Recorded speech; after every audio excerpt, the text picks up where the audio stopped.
Satya Nadella, the CEO, Papa Phil, of course, Sarah Bond, Matt Booty, all the head honchos of Microsoft are here. Oh, Big Matt And Booty. and it's been some pretty damning information, some spicy stuff that's come out of the out. It's been kind of, I don't want to say leaked, but because you can watch the case online, but it's been a lot of stuff that's been kind of come out, man. It's particularly about a certain Sony head of Hey, he PlayStation. bad for Sony, man. I'ma just say it.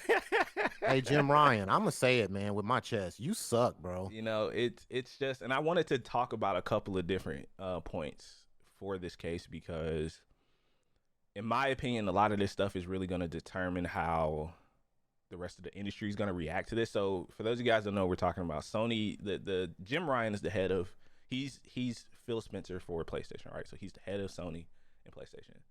And for the last couple of months, Jim Ryan has come out publicly, very loudly, I might add, to, condemn this deal that he thinks that Call of Duty could potentially not ever see the light of day again on Wish, PlayStation, and wish that, they agreed. Wish they he agreed that he it he thinks that, he's been very publicly saying all this. But what was interesting was that they released some email communications that Jim Ryan he actually feels the opposite in private, that he thinks that PlayStation, quote, would be more than fine, end quote, without Call of Duty.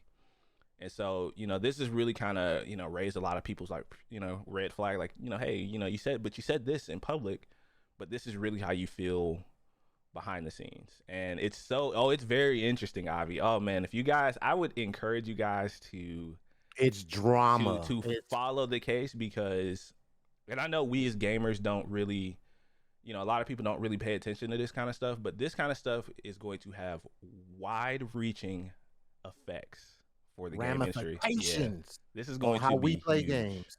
And Yeah. so, there's been a lot of, interesting stuff that's come out, because Sony is really trying to block this deal at all costs. There's even been stuff that's come out to the point where Sony was actually working on a deal with ZeniMax, who owns Bethesda Studios, who owned Bethesda, excuse me, that they were going to make Starfield a PlayStation exclusive, which propelled Microsoft to fuck around and find out by ZeniMax.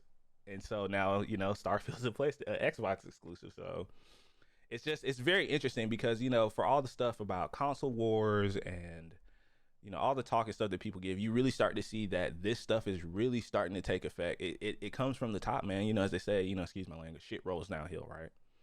And, if you guys can't tell already, the FTC does not want this to go through. They don't. They absolutely are doing everything in their power to stop this. And so, I want to give you the mic, DC. Like, tell me what you think about all this stuff that's come out, man. Like, Hey, Jim Ryan, you scum. All right, hold on.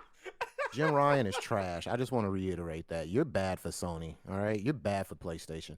Hey, shout out to my PlayStation people. I'm an Xbox guy. Don't think that I'm just coming left field on your boy. Your boy is trash. Get him up out of here. He's done. Anyway, didn't didn't Phil Spencer say Xbox? I mean, if they get Call of Duty, he already said not only are they going to bring it to it's going to stay on PlayStation. Wasn't he trying to put it on Switch as well? Yeah. So you remember? I don't know if you remember a couple of, like, throughout the last few months, they've been signing all of these, like, 10-year, basically like these 10-year deals, 10-year promises that, you know, Call of Duty would stay on these particular platforms. Nvidia was one. The Switch and Nintendo was they signed one as well. Steam, Valve signed the same deal, and Sony actually refused this deal. And in this deal as well, they also said that, hey, we're not going to have any sort of, like, exclusive content for Call of Duty that your platform wouldn't get, right? And the biggest thing, it's not about COD and W. That's the funny thing about this. See, a They're lot of just using people, that as leverage. yeah, It's not really about it's not Call of it's not Duty. about Call of Duty whatsoever. I mean, for those of you, people who don't really understand, like, Call of Duty, pretty much every year for, like, the last 15, 20 years has it usually ends up being the number one selling game every year. Like, No usually matter how holds, like, the trash it top is. 2 or 3 spots. The last couple of games usually end up outselling every single game that comes out. You can look this up. I verified this information myself, which I thought was